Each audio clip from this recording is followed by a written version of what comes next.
Okay. Good afternoon, everyone. Before we begin, we'd like to acknowledge that we're meeting today on the ancestral lands of the Anishinaabe peoples of the Robinson-Huron Treaties area that were signed in September 1850. We honor the elders of both past and present, as well as future generations of Wasauksing, Shawniga, Métis, and the Wata Mohawks. We express gratitude for their caring stewardship of the land we share today. As we think about what happened in the past, we need to focus on what changes we can make going forward to continue the reconciliation process. We are committed to furthering our understanding of the generations of Indigenous peoples with whom we share the land today. So I'd like to call the meeting to order and ask for an approval of the agenda. You did receive an addendum which added correspondence for item 6 and some correspondence for the first issue of the closed meeting. So with those changes, could I have the approval of the agenda? Thank you. And is there any pecuniary interest to disclose? Nope. Seeing none, we move on. I have a motion that the Council of the Corporation of the Township of Seguin does hereby adopt the minutes of the regular meeting of Council held on November 3rd, 2025 as circulated. Gail, and a seconder. Greg, all in favor? Thank you. And we move on to the budget that I am pleased to present to you. I do want to thank staff for all the work they did to help get this together. It delivers a tax increase of 4.539% over last year. And it acknowledges that it is our responsibility to continue to deliver excellence and efficiencies. And I truly believe that our staff expertise is doing that. So with that, the mayor's budget is presented starting on page 14 of your agenda package. And it continues to include the asset management levy that will help our future generations pay for the capital. And it has approved 3 of the service level changes. Are there any comments or questions? Go ahead, Jason. Thank you, Your Worship. I did want to just share with yourself and the rest of council that last week the Finance Committee did have a chance to sit down and review this proposed budget and are 100% supportive of the direction in which is tabled today.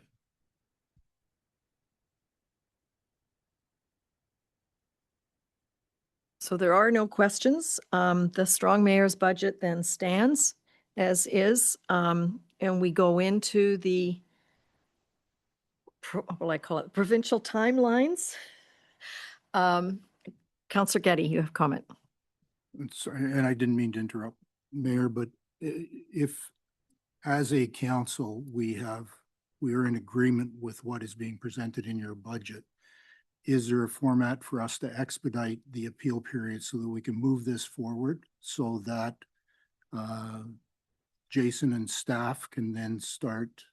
Because I believe if we don't and we run through this continuum of process, we're well into the new year and makes it an issue in regards to starting. So my inquiry is, can we, if everyone agrees at the table, and then if we can, what is the process to do that? Okay, thank you very much for the question. Michelle's going to respond to that. Hi, yes, I am. Right now you have started the 30-day proposed amendment period that council can waive by resolution. They can reduce that to 1 day, they can reduce it to 5 days, they can reduce it to whatever they'd like to, but it does have to be passed by council by resolution. Thank you, Michelle. So, Councillor Finson, do you have a comment? Would we do it for next council meeting, like 2-week period of time?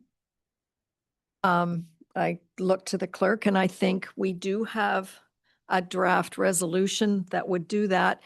if we went to the next meeting, I think that's December 1st, that would allow staff to start spending January 1st? That would be correct. So it gives all of council 15 days to think about something different, but it would expedite the process. It would come through a resolution today to move to a 15-day objection period, and then we would move on. So are people comfortable with that? I think we have a draft resolution. Well, we need to get a resolution on the table first. Should I read it? Okay. Whereas section 7 bracket 3 of OREG 530/22, being an Ontario resolution, states that the council may pass a resolution making an amendment to the proposed budget within 30 days of receiving the proposed budget. And whereas subsection 7 bracket 4 of OREG 530/22 states that a council may pass a resolution to shorten the 30-day period. Now therefore be it resolved that the Council of the Corporation of the Township of Seguin does hereby resolve that 2:30 p.m. December 1st, 2025 be deemed to be the deadline for amendments to be put forward by council resolution for the mayor's proposed Township of Seguin 2026 municipal budget. Could I have a mover? Councillor Finson? And a seconder? Councillor Getty. All in favor of shortening the period? Thank you very much. That is carried, and I think that will take some uncertainty out of the Christmas period and the spending that staff need to do. So it'll come back next week. So we move on to the letter that was received from the CEO of the library, asking for clarification of the library levy. Do you want to comment on it, Jason? Thank you, Worship. I see both the library board chair and CEO are present, and perhaps if there's something from them, we should hear from them before. Okay, Stephanie and Janet, welcome to being here. Who would like to speak? I will. Okay, thank you, Janet. So I'd like to thank you, Mayor, and the council members for the opportunity to speak to you today in respect of the 2026 library levy. We just want to take a moment to clarify some financial updates and make sure everybody has the most accurate information possible for this review of the levy. During the previous council meeting, there were a few discrepancies in the figures shared, which we've outlined in our letter that was included in your meeting package. And we just want to ensure that everyone has the most accurate information for the upcoming year. So it's my understanding that you agreed to cover costs for current staffing plus $10,000 towards operational cost. And the figure quoted at the last meeting for staffing was $11,000 plus or minus. This was said to include COLA and grid movement, but we've provided you with the actual costs, which I believe are closer to $18,000. So like I said, while we understand that the levy's already been considered, we encourage you to consider an adjustment that better reflects the updated figures. And I think Stephanie broke it down to how much was COLA, how much was grid movement, to make it very clear where the numbers came from. This change is essential to support our current staff and cover the vital operating costs that enable our library to function effectively. So once again, I'd like to thank you for your time, for your ongoing support of the library and our community. We value your attention to these updates, and we're happy to answer any questions or engage in discussion as you see fit. Thank you. I'm going to ask Jason to speak to this. Thank you, Worship, members of council.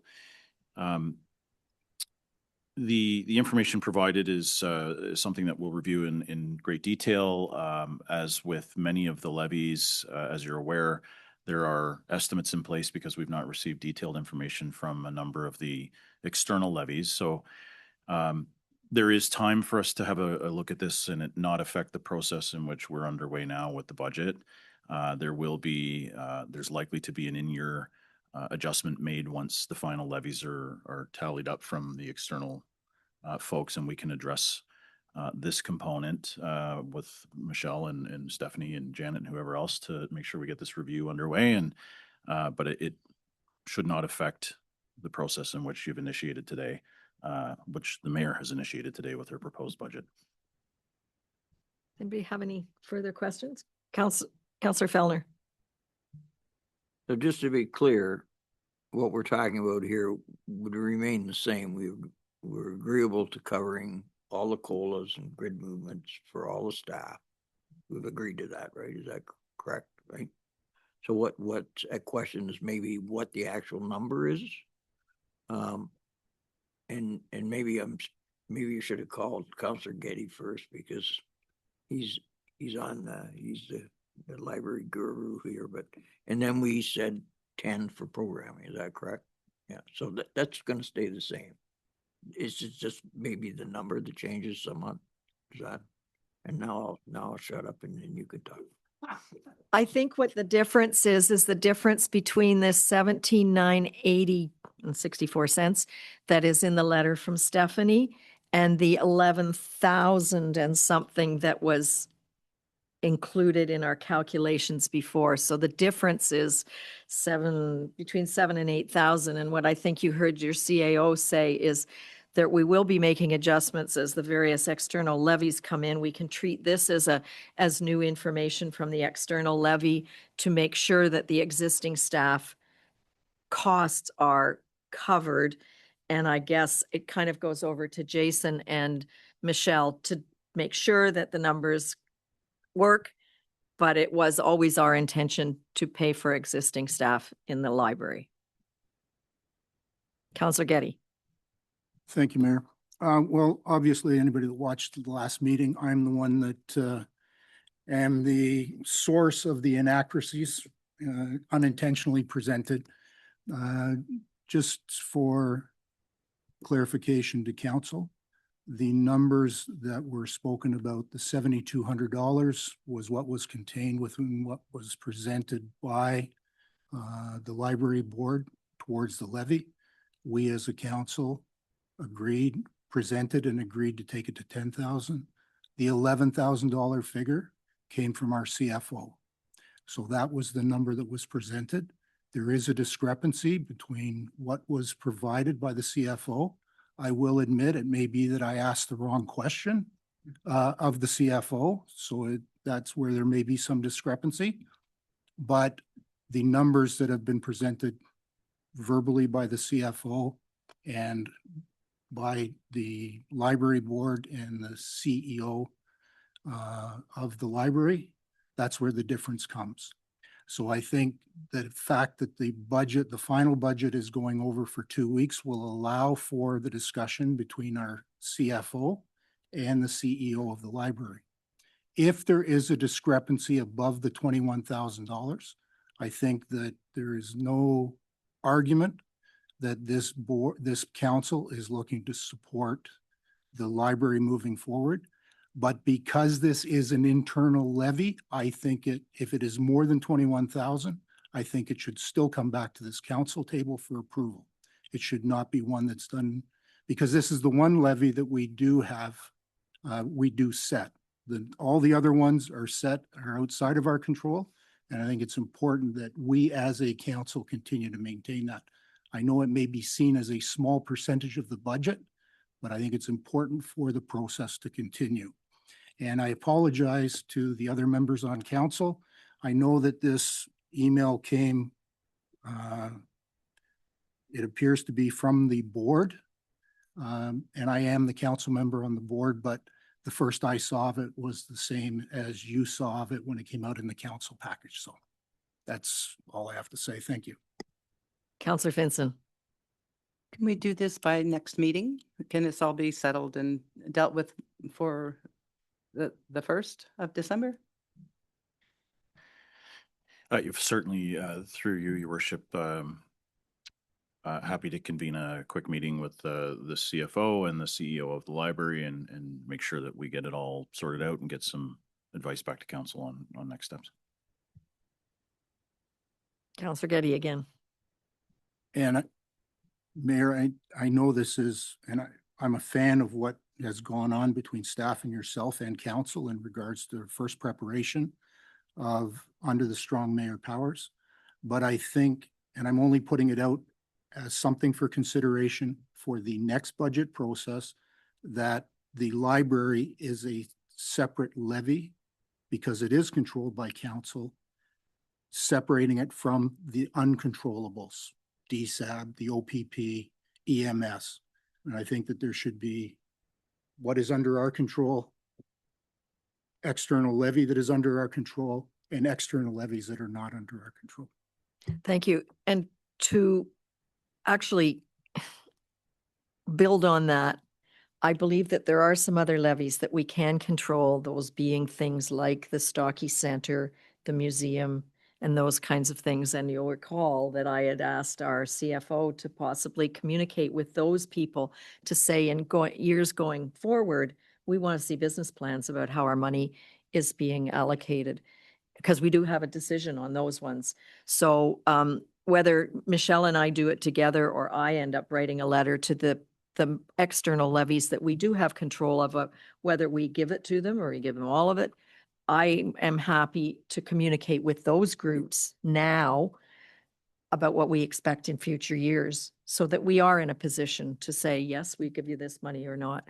So there are, in addition to the library, which comes to us from a board, there are some that we can make decisions on and not give to or change the amounts. So I'd like to do that with Michelle, and I can talk about the process about how we communicate with these groups, but there's some money, significant funds that we allocate that we have no idea what goes to.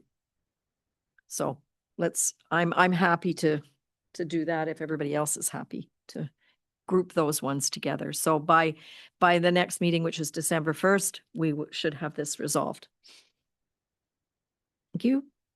We move on.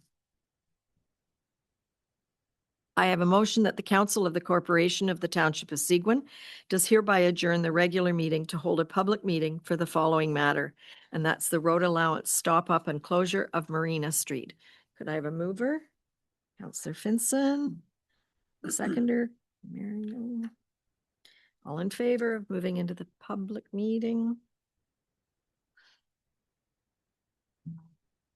Council will now hold a public meeting to receive comments on a bylaw for the proposed closure of the roadway PL 163 in the Township of Seguin, District of Parry Sound, known as Marina Street.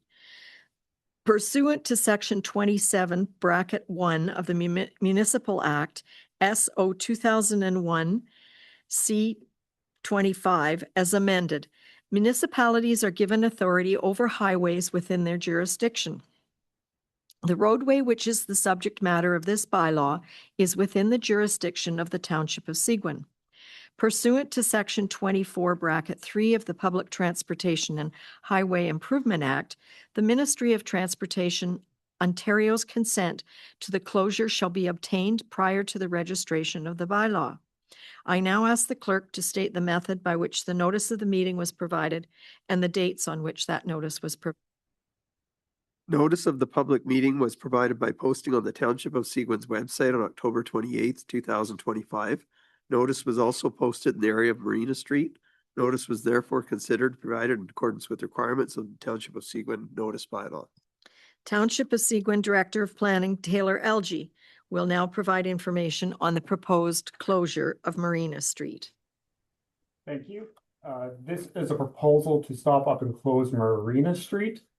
The bylaw before council is just for consideration and not for passage today. The purpose of today's meeting is just to hear from the public and any parties that might be interested for or against it. At a future council meeting, all the supporting documentation will be supplied, including MTO correspondence where they requested that this road be closed. Thank you. Thank you. Has the township received any correspondence with respect to this notice? Correspondence has been received from Davies Howe LLP, agent for the applicant, Mr. Gantz, or sorry, agent for Leonard Gantz. Is there anyone present in person in the council chambers who wishes to speak to the proposed bylaw enclosure? Welcome, John. Just give me a second here. Okay, just a second.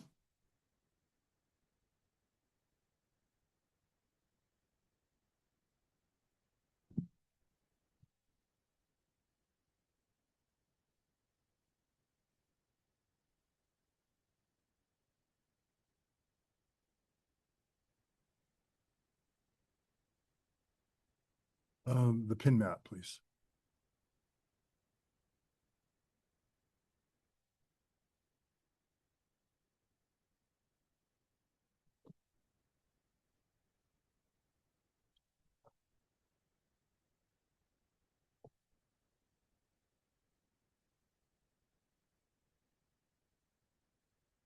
Go ahead.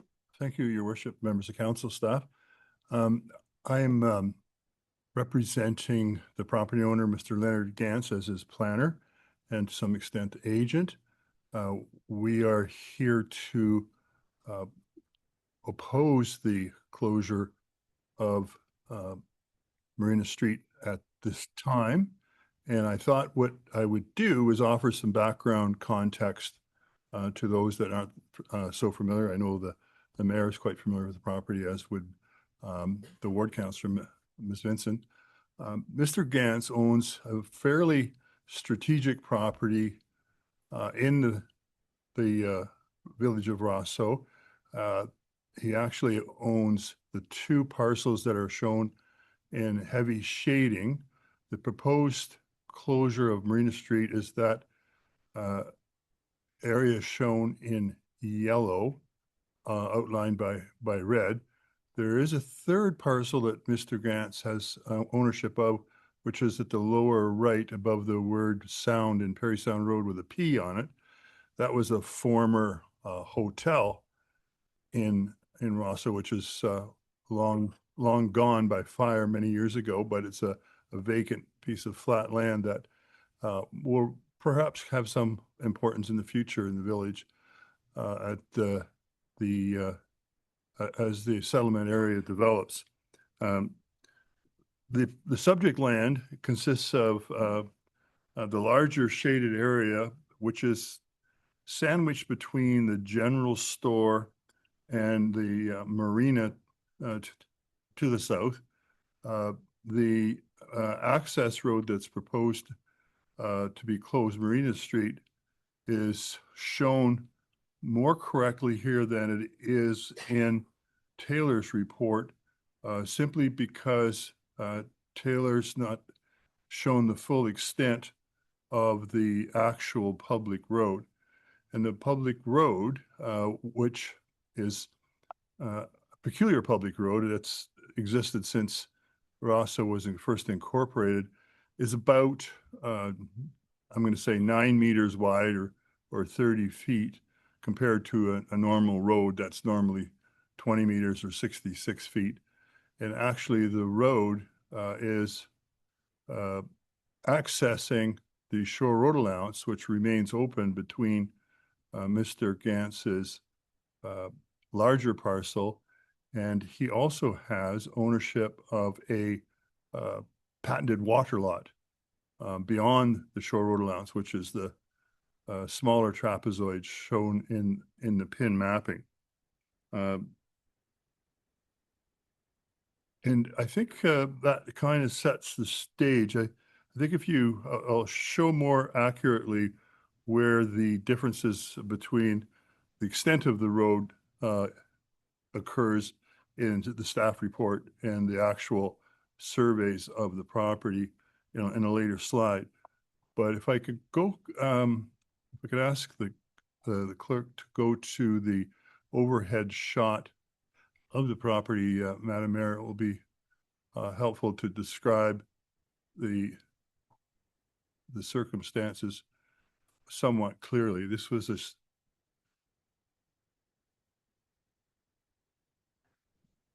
yeah, you went by it, Greg, Jeff.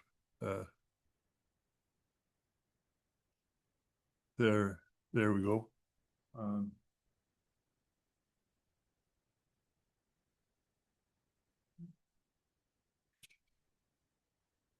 So if I could just point to the extent of the property, we could see the larger parcel, and this is a dwelling that exists on the top of the hill on the larger parcel, which is Mr. Gantz's home or a dwelling that he owns.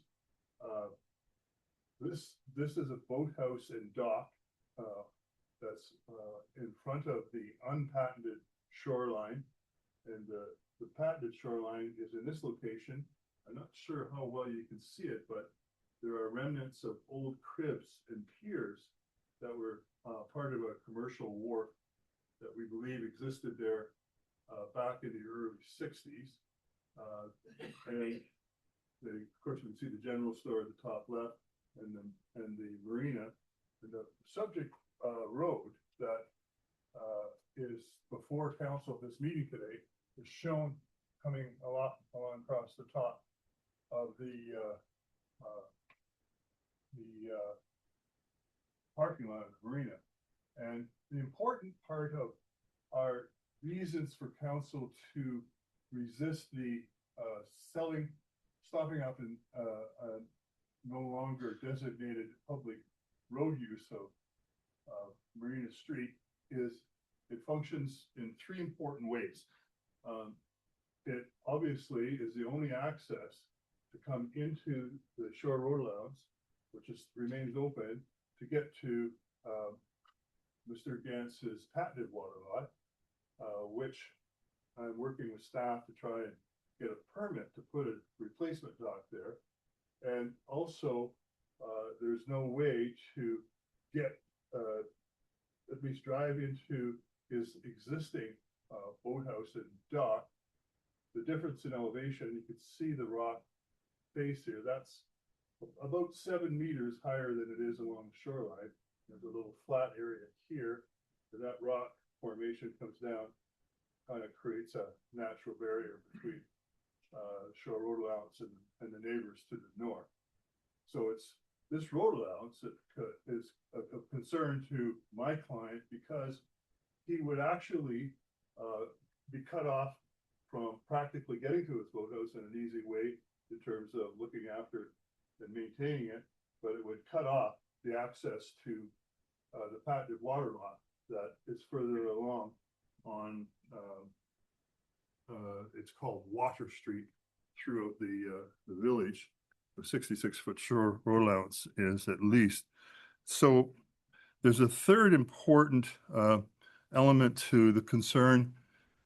This is a public road access to the water, and the history of this actually has some relevance. And if I could get perhaps Craig to go to one of the surveys, I believe it's the second last in the series of the sketches. And this may be a piece of history that that Taylor might not be aware of, but no, keep going. It's an older survey. That's a current survey. Yes, that's it there. I'm not sure. This is showing Water Street here, and it came towards it traveled towards the shore, and highlighted here, I'm not sure if you can see it, is a launching ramp. That was actually a public launching ramp at a time for the marina redevelopment. And I point that out because it's a critical third element where a public road leading to water should be preserved as far as the municipality's policies are concerned. And so that if there's any more clear evidence that this was access to water for the public, I think this provides that. However, if we go to the next slide, when the marina was redeveloped, you'll see that it expunged the access and incorporated the land.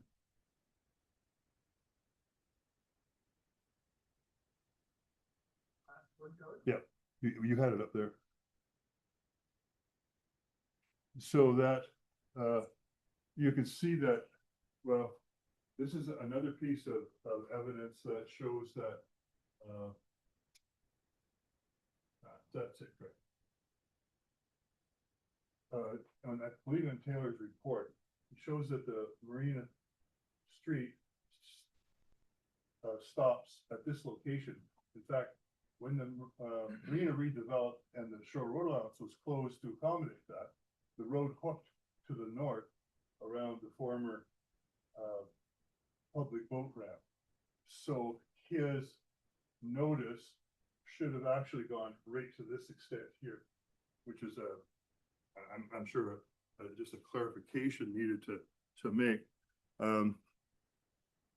In terms of some other clarifications of the report, because I think it should be noted that Taylor's report indicates there were no downstream interests beyond the extent of Marina Street, which I think I've shown is not correct.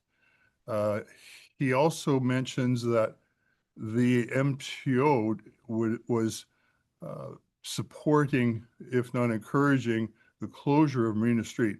There is a lot of material back and forth between various planners, municipalities, the MTO, and myself that don't in fact clearly state as much. In my view, I would say at best MTO is more indifferent than it is anything with respect to that closure. Back in 2019, we've got documentation where the planning director at the time indicated that there was no interest in closing Marina Street whatsoever. So I think that there needs to be a little bit more understanding of where the position of all parties are. So just in summary, Your Worship and Council, I think that we need to preserve the continued access to the shoreline, certainly for the water lot, which would be severely damaged if it couldn't get access, obviously, to the shoreline in front of Mr. Gantz's property where he has a small boathouse and dock. Again, I believe that it is a public access now to the water, and that shouldn't be denied with respect to the policy of the municipality.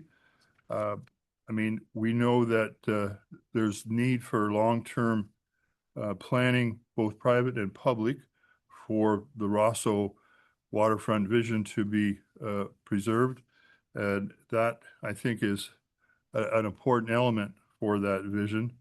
I think the road closing bylaw procedures include recognition that such roads leading to water not be closed unless they are alternatives within a reasonable distance of the proposed closure.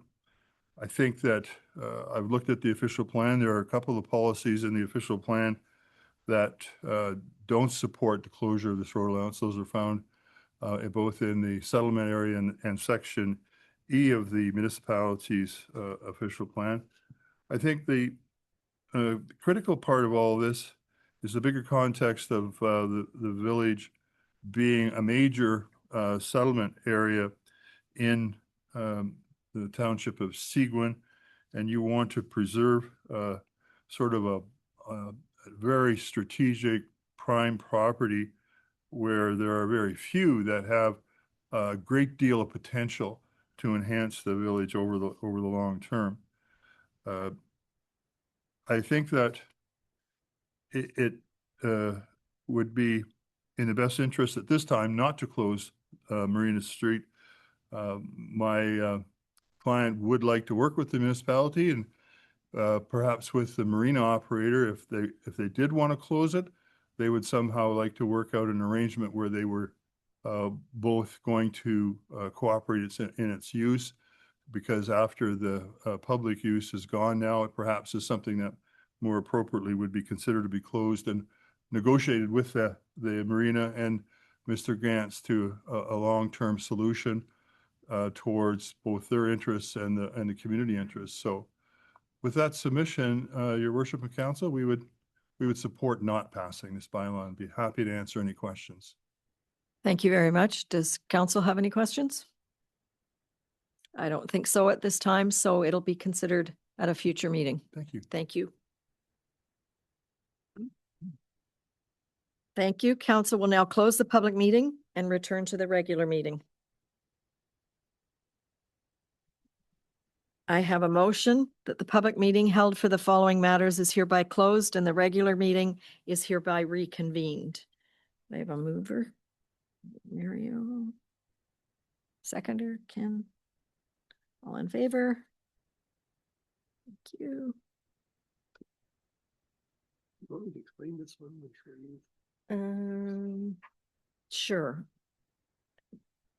put it on the table, remember? Okay, so this is actually the bylaw, but we're not going to vote. I have a motion that bylaw number 2025-084, being a bylaw to stop up and close the roadway on PL 163 in the Township of Seguin, District of Parry Sound, Marina Street, is hereby deemed to have been read a first, second, and third time and passed by council. I need a mover to put it on the table. Gail and Terry. And go ahead. As per the staff report, what staff are recommending is the bylaw is now on the table. We're recommending that council defer it to the December 1st meeting, which will have the follow-up report from planning, take into consideration the various comments in that, and then council will deal with it at the December 1st meeting. So we have staff recommendation to defer it. Do we need a? Yeah. Us. To move to defer and Okay. second to defer. Okay, deferred by Councillor Getty.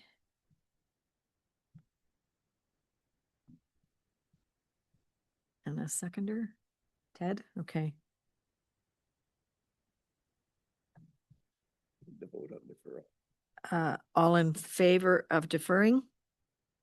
And that's carried Deferred to To- December 1st. to December. Thank you. Thank you. I have a motion that the Council of the Corporation of the Township of Seguin does hereby receive the staff reports as presented on the agenda for the November 17th, 2025 meeting of council. And the first item, I believe, will be Chief Sean. Oh, I need to move her to get us.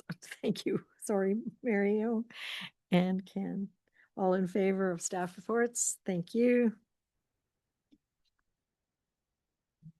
So I have a motion that bylaw number 2025-089, being a bylaw to authorize the execution of a commercial lease agreement between the Corporation of the Township of Seguin and the Corporation of the Town of Parry Sound for a portion of Humphrey Fire Station number 40, located at 115 Highway 141, is hereby deemed to have been read a first, second, and third time and passed by council. Could I have a mover for this one? Ted and Gail?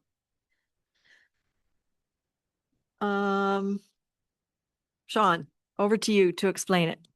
Yeah, through your worship, the council. So this is a renewal of a lease agreement. So they have been occupying the facility since 2020 with a 5-year lease, and we're just renewing the lease, adjusting fees as to better offset the costs of running the building with EMS occupying it. And it also identifies areas that EMS will have access to, which wasn't done in the previous agreement. Does council have any questions? All in favor of renewing the lease? Thank you, and that is carried. And I think it's pretty clear in the council package, but I will ask Taylor to give us a little bit of background on shipping containers. This was requested by Councillor Fellner. This is just an information report. There is no direction or request from council on this, so it describes the background of shipping containers, where they're allowed, where they're not, when they're considered a building material versus a storage bin. I highlighted that they're put in place in 2014 and note what can be regulated or not regulated. At this point, staff don't have any recommendation or course to proceed with, but there are some options and alternatives for council to consider. We have 4 options on page 68 of the agenda package. Does anybody have any input to those 4 options? One is status quo. One is to review the bylaw. One is to amend the bylaw. Or delete the section entirely in the bylaw. Councillor Collins.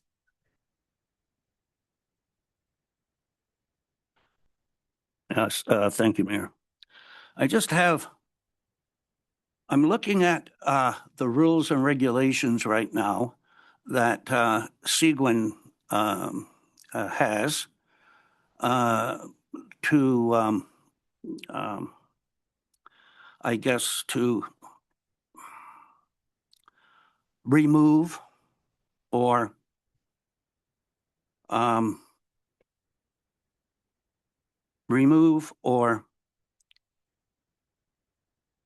the sea containers without incident. I'm under this impression because of what the Seguin rules are that I've read here that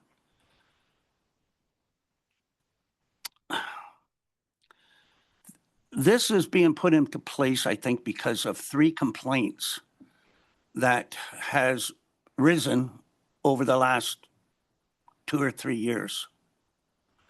And I've been on council since 2013. And prior to these complaints, there's never been anyone that I've ever dealt with, or this council has never dealt with in the past.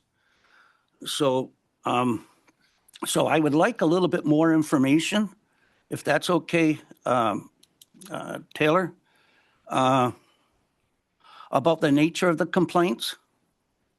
Do you have any information on that? Is this are these complaints a result of neighbors' disputes, or are there 3 different properties that we're talking about in Seguin that they're complaining about? And have they been resolved to this date? Fair question, and I'll keep it general to not go into the specifics of which each property was. The first one, there was a complaint, but it turned out the shipping container was converted to a building material. So it was okay. It turned out to be a non-issue. The second one I'm aware of, it was there for quite a while. Then the property next to it started to develop and it was right on the property line. The neighbor complained because they felt it was unsightly and it was removed, so compliance occurred. And the third one is similar, however, compliance has not yet occurred, and it might have been background to what spawned this staff report, essentially. So of the 3 complaints, 2 have been resolved, and we're just looking at just 1 complaint at this point? That's my understanding, yes. I'd asked the bylaw department to jump in if I'm incorrect, but I asked them for their numbers in advance, and that's what they gave me. So then I'm assuming if 2 out of 3 have been resolved to date, then the rules that Seguin has in place at the time is working, is it not? Yeah, I think the status quo is okay. That's my opinion. through a comprehensive zoning bylaw update in the future, like whenever we need a brand new zoning bylaw, we can make sure that this section is up to par and appropriate, if that is of interest to council. The photos that you put on your report, are they photos from the internet or are they photos actually? Yeah, Google Images. Google Images, okay. Councillor Adams, you have the floor. Thank you, Mayor. Is there going to be a limitation to, I guess, settlement areas, and I know commercial is different, but residential areas as far as how many containers? And are they going to have to be set in within the zoning bylaws, yard setback, sidelines, stuff like that? Is that all going to be in the? I think that's what Director LG is asking for direction in option 2 or 3. Do you want it different in residential versus commercial? Do you want it different on lakefront versus backlot? So it's for council to give direction out of his recommendations. I would recommend option 2 myself. Option 2 is your preference, so to review the bylaw. Yes. Okay. Any other comments? Councillor Fellner. Thank you, Mayor. I think that I as well, although I understand that you can't regulate appearance. We don't have the ability to regulate appearance. So, I mean, a bad neighbor is going to be a bad neighbor, and it doesn't matter whether it's a fence, a shed, an outdoor privy or what it is. I mean, they're going to do what they want to do. I think what the problem is, and the point that maybe was missed here, is if we actually went and did an inventory of the number of sea containers that would be illegal in the 4 settlement areas and around the other areas in the township, the number in the hundreds. Because since the bylaw was put in place, it's never been regulated. So unless this is a vindictive complaint, nothing's ever done. So, I mean, quite frankly, if I was a guy that was being threatened with, and, you know, they've been threatened with fairly large fines, I'd be saying, well, I'm just gonna write a complaint on everybody else. I'll just drive around and you end up, so there's a problem here, right? There's a problem here. So I think it's important for planning to go back and look at this zoning bylaw and figure out how we can amend it to allow perhaps one container in the rear, not on an exterior side lot, and one container of a specific size. Because the reality of it is these containers these days, these one-way containers,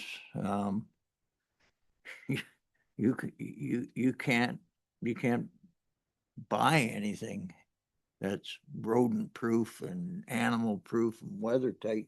You can't build anything for anywhere near what one of these things costs. And the biggest detriment I see is, okay, well, you know, you might have a bad paint job, but, you know, maybe a little bit of neighborhood influence might change that too. So I think we need to review the zoning bylaw. I don't think it works, and I don't think we've enforced it, and I don't think it's particularly fair. Okay, thank you. Anybody else? Councillor Collins, one more comment on this issue. Yeah, thank you. My grandfather always says, never fix nothing that's not broken. And so far, I don't think this bylaw is broken. I mean, it states right there what can be regulated and what cannot be regulated. So now we're going to start regulating sea containers we're a rural municipality to begin with. We're not a urban municipality. That this will be subject to proprietors that land proprietors that are in the business of plumbing, electrical, so on and so forth from their home. And they may have more than one container sitting out back that they've used for years and years and years. So is this going to be a grandfather bylaw? I mean, I have a strong opinion that these contractors, subcontractors, use these containers for their employment.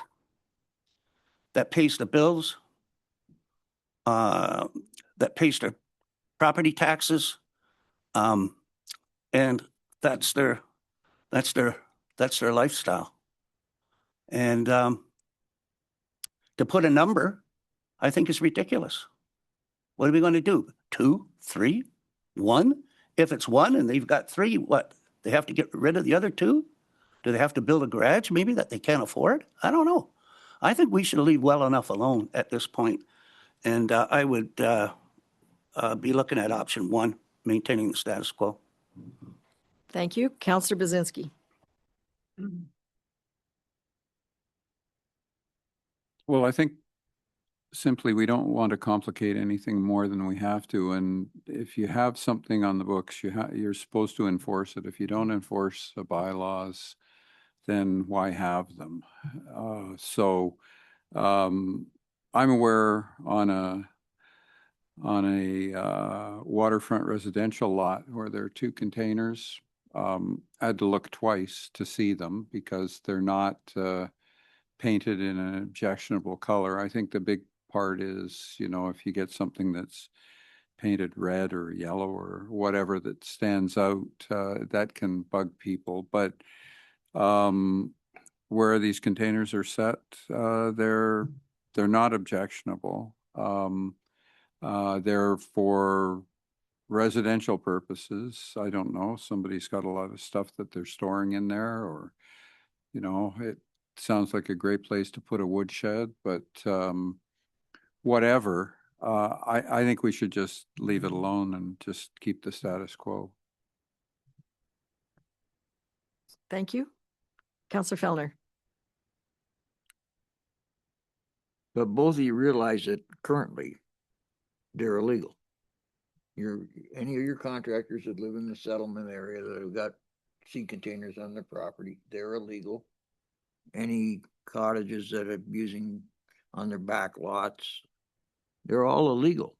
So they get a complaint, then you've got to enforce it.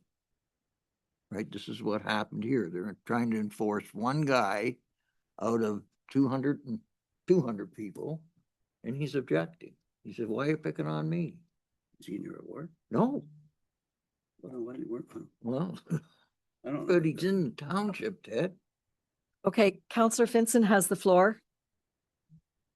Yep. Okay, go ahead. I would just like to say that, yes, there isn't a big problem now, but I know of 2 of those complaints, and they were both in my area, and both of them were vindictive. So if that starts to happen and somebody goes by your friend's house and they say, I got a problem with him and I'm going to go and report his CCAN. So I think I'd like to see some rules around it so that they are okay to have in certain ways. I mean, you don't want them to be offensive, like you said. I mean, we could have, so I think it should have a little look, just because if, like Councillor Fellner said, somebody has a problem with that and they just decide to report it, then action has to be taken, and they will take it until it's gone, because until it's dealt with. And both of mine have been dealt with, but it was stressful for me, and it was stressful for the people that it happened to. Councillor Getty, next. Thank you, Mayor. Not to sound like Switzerland, but I agree with pretty well all the comments that are going around from both sides of the table.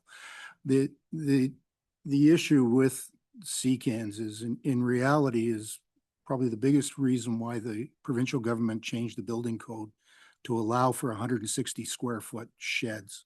Because as Councillor Fellner says, you can't go out and build an 8x20 stick shed for what you can buy a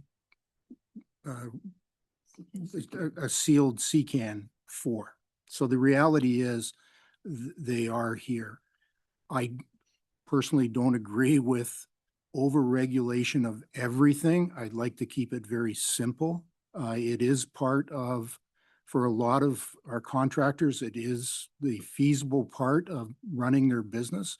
And I don't think that as a council, I don't want to get down into the weeds and make this complicated at all. But the reality is the province changed those rules so that you could build a bigger shed. And I think for me, I think the setback issue resolves most of the problems. As Councillor Fellner said, you know, you may have a neighbor that is going to be a problem. There'll be a problem no matter what the issue is. So I think for me, the biggest one is the setback issue, not so much the zoning. If you can meet the setbacks for an 8x20 shed, then quite frankly, I think we should be meeting those setbacks for an 8x20 CCAN container. Because, you know, like as Councillor Fellner says, you can't build it. You can't, and I have sheds on my property and a garage, and I can tell you I can't keep the mice out of it. My son has a CCAN and he doesn't have an issue with mice. So I'd like to keep it simple, but I think we at least have to look at the setback issue. Okay, I've got Councillor Bazinski and Councillor Adams, but I'm going to go to Taylor first. He's got his hand up. Thank you, Your Worship. One option that does exist in those opportunities where it might be appropriate is a minor variance. So that's when the Committee of Adjustment could consider it. Does it meet the 4 tests?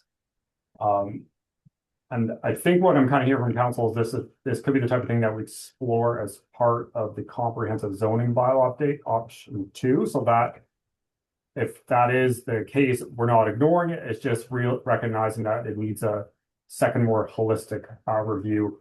And that is how this policy, or sorry, this bylaw provision came into place in 2014 as well. Thank you for clarifying. Councillor Bazinski. Well, I would agree with Councillor Finson that a lot of people use anything they can to get back at their neighbors. I've seen that many times, and it's just, to me, it's disgusting. However, and they use side yard setbacks, whatever, setbacks and so on. And, you know, so I don't think it's even a question of the CCAN itself, the structure. It's a question that it's someone that's trying to be vindictive. And I think maybe, as Taylor says, you just do a minor variance or something, but direction has to be given to bylaw enforcement as well, because it's been my experience on occasion that, you know, the whole aspect has to be considered rather than just the complaint. Thank you. Thank you. Councillor Adams. Don't get me wrong, like, a lot of places there's one sea container and they look good. There's nothing wrong with them. But I've seen yards, there's one down for me that has at least 4 sea containers. And to me, that shouldn't be allowed. You know, it looks awful. I've had more complaints about it, and like you say, they're illegal. I just like to see them cleaned up a bit, sort of thing, is what I'd like to see. Councillor Fellner, last comment on this issue, and then I'm going to try and summarize. And you will summarize, but you always do a good job of that. But my concern here is time. Okay. Option 2 says it would do it as part of the township's comprehensive zoning bylaw review, which might not be done this term of council, or will be finished. So in the meantime, what do you do with the nuisance complaints in the middle? You can't really go to bylaw and say, well, we don't want you to act on this bylaw. I mean, you can't do that. I mean, that's counterproductive, right? I think that if we're going to review it, we're going to do something about this, we need to do it. Give direction to the planning department to dig into it now. Otherwise, it's just going to go over like Councillor Vincent said, two of theirs were vindictive. This third one's a vindictive complaint. You know, what's to stop it going and going and going? So I don't want to prevent anybody from having a CCAN, Councillor Collins. I think they should have one, is my point. But right now, they don't have the right to have one in certain areas of the township. I think we need to regulate that, and we need to ask planning to look at it now, not a year down the road. Our CAO is going to comment. Thank you, Worship. I want to highlight the point that Director Elgie brought up, which is there is a process in place where someone can get a minor variance and have them, assuming they pass the four tests. And really interesting discussion, because when we have a bylaw as the administration, we read the bylaw, it's quite frankly, it's black and white, and the bylaw officers ought to be enforcing what's written. This one in particular, we've been sort of holding off on it, but you know, it puts us in a real predicament where we're unable to administer the bylaws consistently. So there's an existing process in place that can be utilized with the minor variance, and then the bylaws don't have to be touched. Then when one is applied for, then it is permissible. So just for council's consideration, I think we could address it immediately with saying, okay, if you want to have one and you're inside a zone settlement area, apply for the minor variance, pass the four tests, you're good to go. And if you don't pass the four tests, what do we have to do to help understand what it takes to enable it? Again, we're here for your direction at this point, Your Worship. Thank you. The only question I have with that, and Taylor, I saw you answer this in writing earlier today. What's it cost to get a minor variance? $1,036 plus minus. Yeah. So it's an expensive effort to keep a CCAN that you may have had for 25 years. Next is Councillor Collins. Very briefly, please. Thank you, Mayor. This will be. So what we have on our plate right now today is three complaints in the last 2013. We have 3 complaints today. In 13 years, we've had 3 complaints and 2 have been resolved using our existing process. And so 1 is not resolved right now. So, and they were resolved without incident. So I stand by what I say. Let option number 1. Okay, thank you for repeating your position. Councillor Getty. I'll be brief. I understand that there is a process for applying for a minor variance, but we're asking somebody to pay $1,036 for something that if they wanted to build a 8x20 shed with the setbacks, they wouldn't have to pay a dime.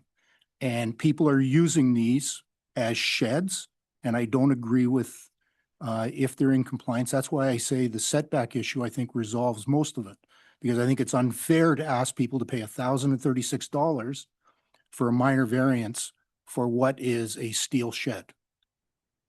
Thank you very much.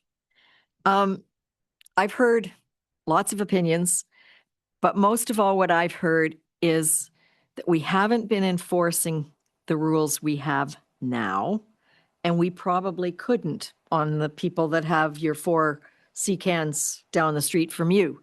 They'd go nuts. And I think there is something to be said about not in settlement areas, not on lakefront. What are the setbacks? Those kinds of things. But we shouldn't have bylaws we can't enforce or we don't choose to enforce. And I hear Gail loud and clear, because I know the 2 that she was talking about, the only reason they were objected to was to get at the next door neighbor. So I hear you, Terry, that you want it fast, but I think we should take a look at what our neighbors have and what is enforceable, because I don't think it's, the $1,000 application fee to ask for it is not, it's not an easy fix for any individual that has it. So earlier I heard people say, let's look at option 2. I think we need to take a look at what could be done relatively quickly with maybe some grandfathering, but consideration for the neighbors. There are 3 complaints that were listed this year, Councillor Collins. We've had several over the years, many, many more than these 3. So I'm going to suggest just a show of hands of people that want to have it looked at a little bit harder by planning to see what we can enforce in the different kinds of residential areas. You're saying yes or? Yep, number 2, 2, 3, 4. Okay, so that is council direction. Director LG, if that's okay, you've got your hand up. You need to, you're on mute. Sorry. I couldn't see all the hands. It was just on the little screen. Which options did council vote for? We're voting on number 2 to ask you to take a look at what could be done in what residential areas with what kind of setbacks. But please work with bylaw and figure out what could be enforceable without a revolt.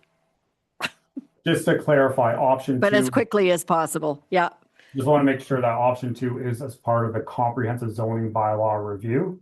So that is, that won't be completed this term of council. We don't budget for that until at least 2027. Okay, well, I have Councillor Fellner objecting to that. Does option 3 get speedier? Yes, option 3 would essentially lead to a housekeeping amendment to do that. Just to be totally transparent with council, I think if you want to permit them in all zone, you should give staff direction to do that. Options 1 and 2 would be staff's recommendation. So if I just have to look a little bit deeper, you're essentially going to get the same report back. But if council wants to enable them township wide, just tell staff to do it. Can you enable them but limit the number and the location to lot lines and front yards and things like that? Yep. Yeah, and we somewhat do that already. Okay, so maybe we're moving to option 3 then, to look at what we've got, talk to bylaw about what they think is enforceable, and move relatively quickly to define location numbers that bylaw thinks they can enforce. But I on a residential lot, 4 cans to me is a little much, because you probably wouldn't have 4 sheds in your front yard. So, yeah, well, and what's in them? I mean, I had 2 cans when we were building our house, and it wasn't easy to get rid of them, frankly. So maybe some of them are empty. Anyways, option 3, is that direction for Taylor to tidy it up, talk to bylaw, see what brings something back in the next month? You, Councillor, our Thank you, Worship. So if that's the case, we'll get to work on that. For clarity, if we are exploring this, we ought not to be enforcing the bylaw for the time being. And I would ask the council provide that as direction too, to suspend activities on enforcement of this until such time as a zoning bylaw amendment be presented back to council. I'm very comfortable with that, because we'd have hundreds and hundreds and hundreds of places we'd have to enforce right now. Council comfortable with that for now? Okay. Thank you very much, Taylor. I know it's a bit of a can of worms. Thank you. But I think some rules need to be set. Thank you very much. Oh boy. Okay. I have motion that bylaw number 2025-080, being a bylaw to amend the Township of Seguin zoning bylaw number 2006-125 on 4903-010-003-11025, 128 and 134B Grays Road, R 2025-0010-H is hereby deemed to have been read a first, second, and third time and passed by council. I need a mover, Ken, and a seconder, Terry. And I will ask, is this Taylor again? Taylor, you're still on the hot seat for us here. Thank you, Your Worship. This is a lot addition application to sever some frontage from a property on Fraser Lake and add it to a larger lot on Lake Joseph. One of the interesting aspects of the application is that in order to ensure that that frontage on Fraser Lake will never be developed, it's actually being downzoned to an open space exception zone, which essentially precludes all uses in the open space, all docks, all structures, all buildings. Given it's doing that, I think you can say there's less development rights than there was before, and therefore it meets the intent of the official plan. Thank you. Does council have any questions for Taylor? Councillor Finson. It's not really a question. It's just that on one of the pages, it says that it sends a stronger message that development is not prohibited instead of is not permitted. On page 74, I read it and I noticed it. That'd be a typo. Yeah, just a typo, but I just thought it might be important later on. And that's all. Councillor Getty. Taylor, just a question in regards to the downgrading of the zoning. Is that only on the severed parcel, or is that going to be on both parcels, the one that's retained and the new one that's being created? It's on both parcels, so both frontages.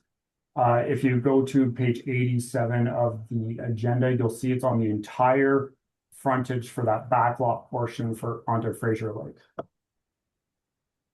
Thank you. Thank you. All in favor? And that's carried. This is the same issue, right? Yes. Motion that the Council of the Corporation of the Township of Seguin does hereby grant provisional approval to consent application number B 2025-0013-H for Schwartz and Hurwitz, subject to the conditions set out in the decision. I need a mover. Mario, Greg, all in favor?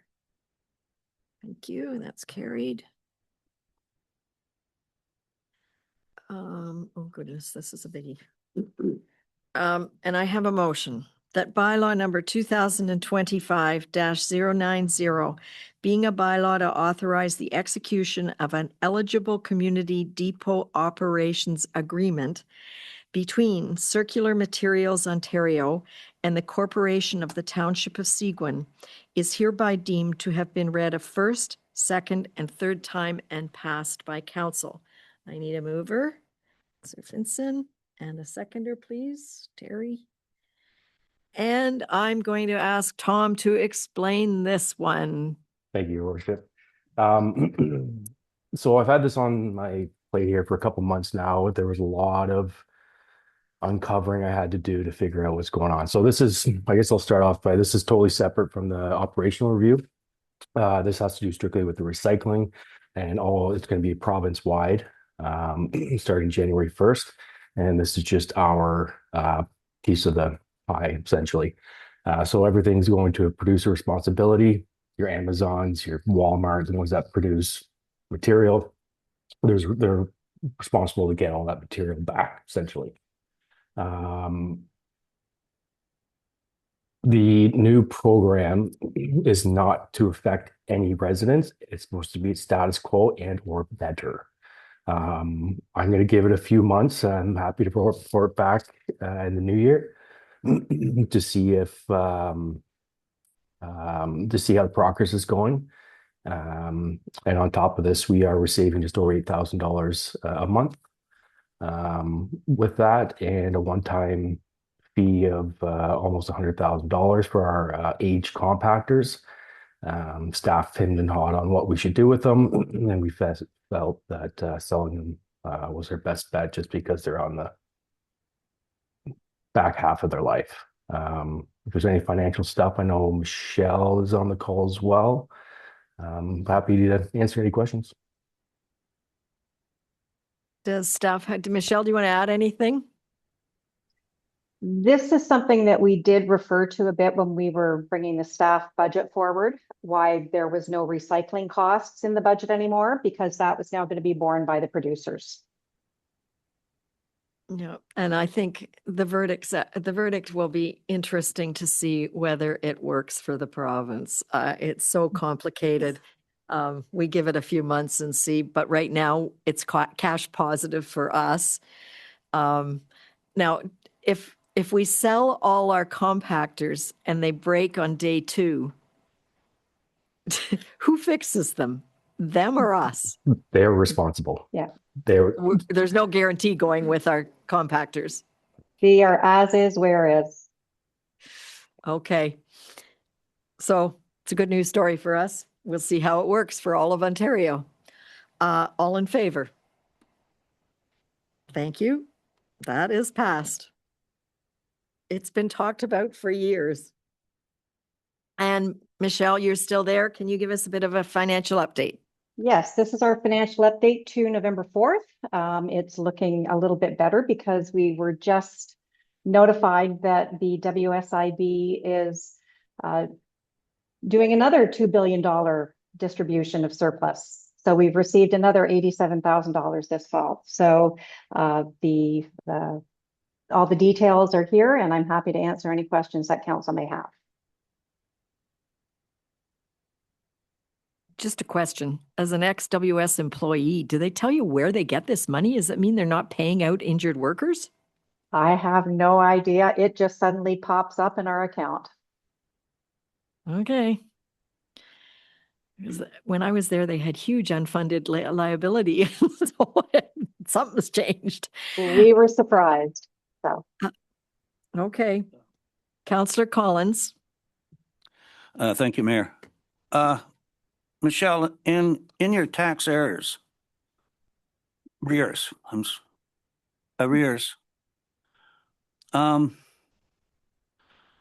we're behind the 8 ball right now, 22% from last year, correct? The tax arrears are up approximately 22% compared to the same date last year. That's correct. What do you think the chances are that percentage will come down by the end of the year? We generally send out our specific reminders in October. We did notice that there were a lot of people who sent their taxes in. They'd just forgotten about them. So we did see a lot of taxes come in late in October. So I'm hoping that it will improve, and I will let council know at my next financial update how we're doing with that. Okay.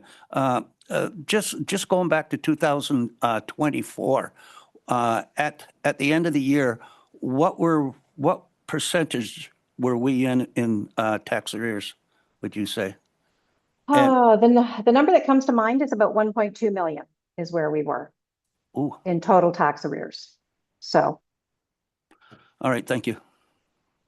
Yeah, and correct me if I'm wrong. Having a tax arrear doesn't mean you're not going to collect them. We do use, what are they called? The tax. We use tax registration. We work with the taxpayers to try to get everything collected. So yes. Yeah. Thank you very much for good news again. We have a couple things under business that are for information. I found the Town of Parry Sound request to replace the tennis courts, a very interesting letter, because they were funded originally by the town and the tennis club, and the high school chose to demolish them. So it'll be interesting to see what happens as a result to that letter. Number B, we have a motion. You'll recall, just as background, you'll recall that the last meeting, Councillor Adams chose to resign from the Chamber of Commerce, and we checked that it didn't need to be a council member that represents us. So at the last meeting of the Business Committee, Chris Ivanoff, who's a member, and the manager of the Perry Sound, or of the Rosso Marina, stepped forward and said he'd like to do it. So here's the motion: that the Council of the Corporation of the Township of Seguin does hereby appoint Chris Ivanoff as the Township of Seguin representative to the Perry Sound Area Chamber of Commerce for the remainder of the term, which is just till December of this year. Gail and Ken, all in favor? Thank you. And I also have a motion that the Council of the Corporation of the Township of Seguin does hereby accept the resignation of Mike McMillan from the Township of Seguin Business Committee and thank Mr. McMillan for his service on the committee. He has been an invaluable member, golf tournaments, rewriting bylaws, all kinds of things. But an awful lot of his work right now is happening in Thunder Bay, and he just can't get to our meetings. So could I have a mover to accept this resignation? Terry? Seconder? All in favor? Can I participate in sending him his thank you note? Sure, if you want to. I'll draft one. Sure. Okay.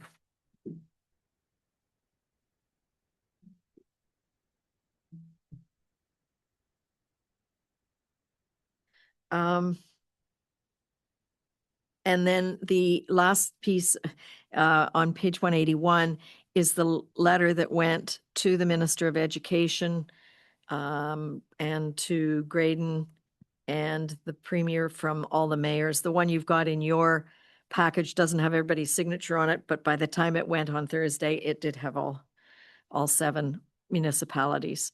So we'll see. We asked for a face-to-face meeting. And council reports. Gail, how about you start?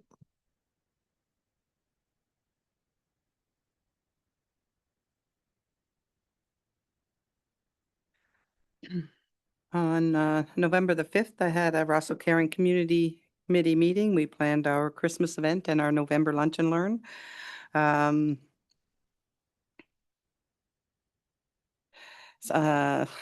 The Hunter's Dinner was on also November the 5th, and we had 97 people come to the dinner that came, and we had 10 volunteers, so it was lovely. Went really well. Thanks to everybody who came from this council, and Anne and Miguel were there, of course. It was just a really good time. November 9th was Remembrance Day service at the hall. It was really well attended. Graydon and Scott came, and we had the minister, Marlene, from the United Church. She came and did the service for us.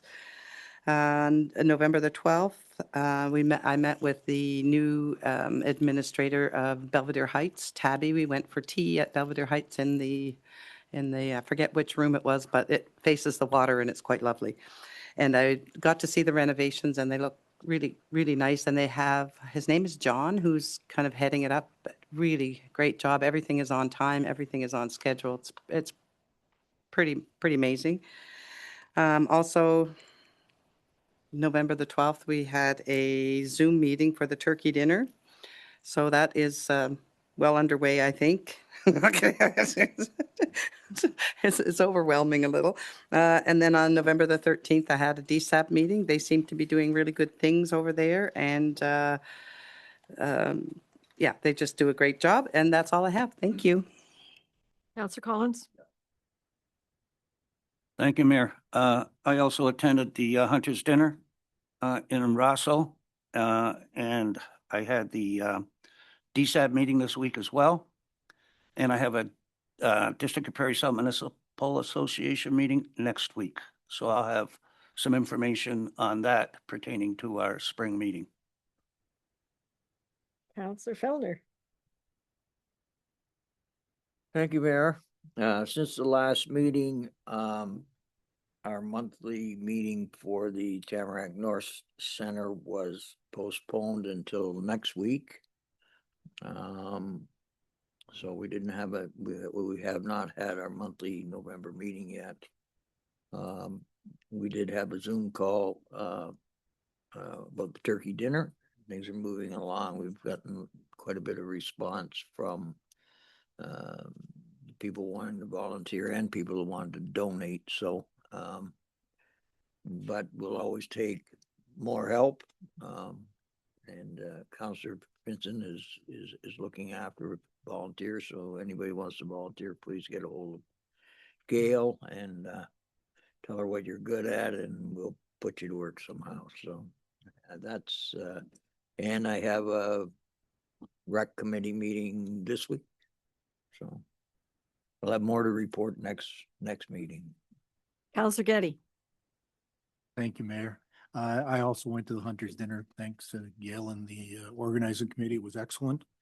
On the 11th, I had the honor of attending the Remembrance Day ceremony at Humphrey Public School. I know that there's a lot of negative media around education right now with what's going on in the Perry Sound High School debacle. But I must say that we are very lucky in this community with the school that we have and the arts program that we have. It was phenomenal. And of all the things that I have the opportunity to take part in, I think that is probably the most, it has the strongest emotional impact on me. Those kids are fantastic. I'm very proud of them. On the 12th, I had a committee of adjustment meeting, and that is it for this round. Councillor Bazinski. I attended an independent electricity system operator scoping assessment webinar, which was quite interesting. Basically, when they reorganized the old Ontario Hydro, ISO is the system planning arm of the government now. Basically, what they're looking at is the distribution supply in the area, the Muskoka Perry Sound area, as opposed to the transmission, which are the big lines from Sudbury down. So they were talking about the studies that they're doing to try and figure out demand, local demand. They didn't get into system reliability. That's an operational thing, unfortunately. But anyway, they had a report which I reviewed in advance, and they also had slides in the presentation. But I raised one question, which was, what about Perry Sound Transformer Station? Because for ESSA Transformer Station and the one up in Sudbury, Hanmer, they talk about system improvements in that. There was nothing in there about Perry Sound. So are we adequate in terms of our transformers or whatever? And Perry Sound not only is supplied by the main right away from Sudbury down to Toronto, the 2 500s and a double circuit 230 line, but there's also a line from the wind farm north of us. Anyway, I asked a couple of questions, really didn't get much of a response. So I'm waiting to see what they come up with their report. I mentioned also that when I used to work with the old Ontario Hydro, I was the manager for the, it was called the Sudbury to Toronto Reinforcement Study, which included new transmission lines from Sudbury down to Barrie. We were looking at the other side of the Muskoka Lakes as establishing a new right-of-way there. And I have no idea. I've talked to Forrest a little bit, and I'll continue to talk to Forrest because I think he's involved with it. But putting another line or two on the existing right-of-way, not only does it make it a massive wide right-of-way, but there's going to be a lot of issues, especially going to the Wata First Nation, because they're not amenable to a transmission line. Anyway, it was an interesting webinar, and I'll continue to keep involved with it. That's all I have. Counselor Adams. Yes, I did the Remembrance Day celebration on the 9th in Foley, and there was a few more people this year than last year. And we had an OBP there too. I don't know if you said what too. So that was a kind of a nice thing. On the 13th, I think it was, we had a turkey dinner meeting. I got drivers. I'm still looking for drivers, but I really don't know how many drivers I need until I get my list of meals to be delivered. And yes, we have a recreation and culture meeting this week. Thank you. Thank you. I hope you can arrange for better weather for the turkey dinner for the drivers.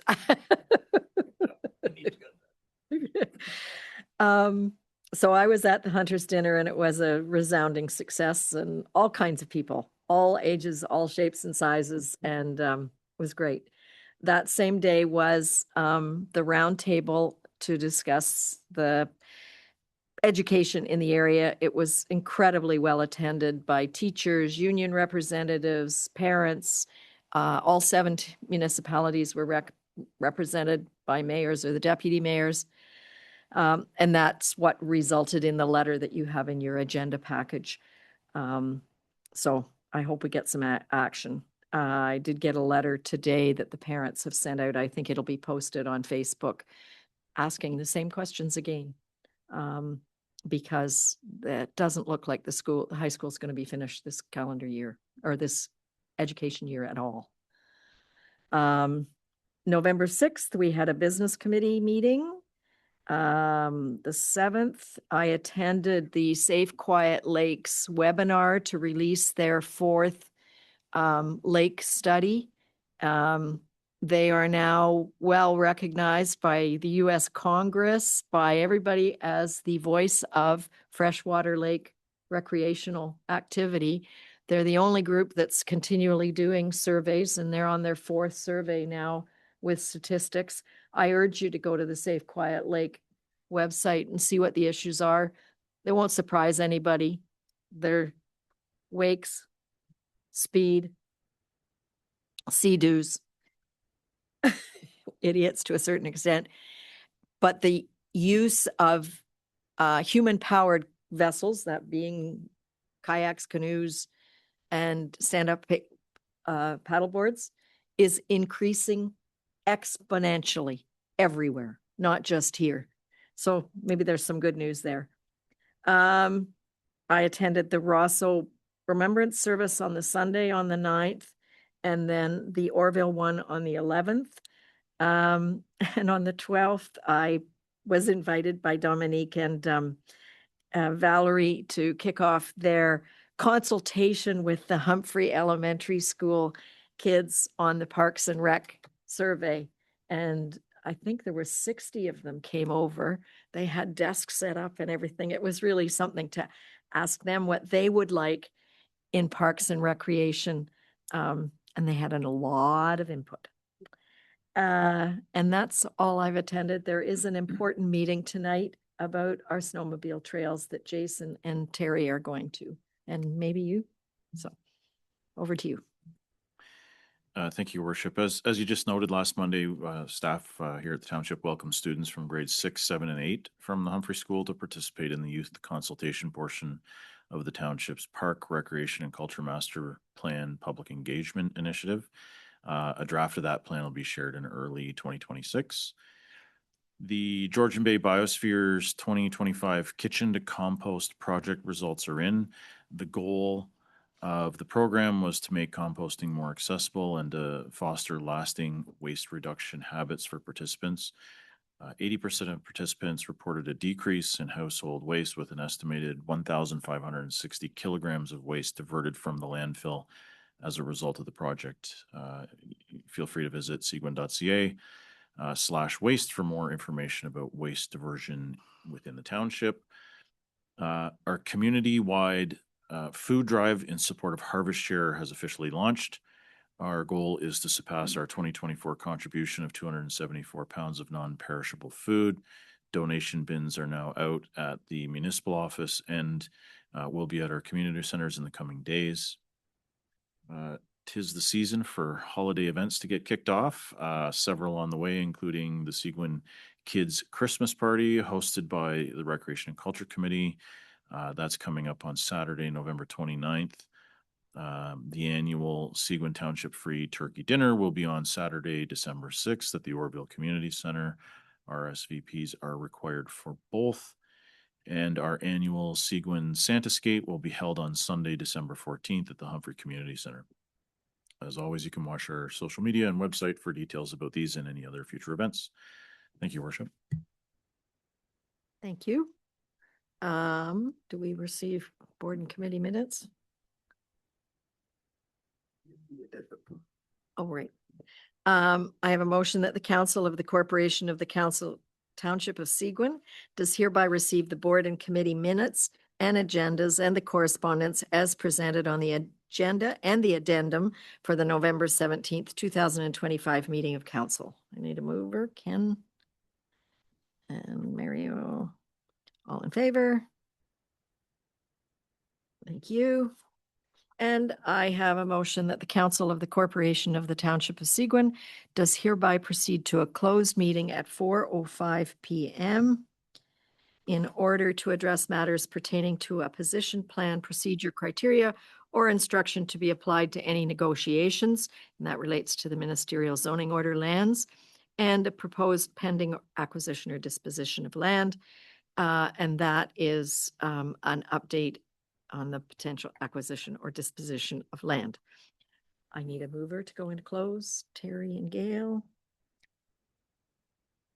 All in favor? Q.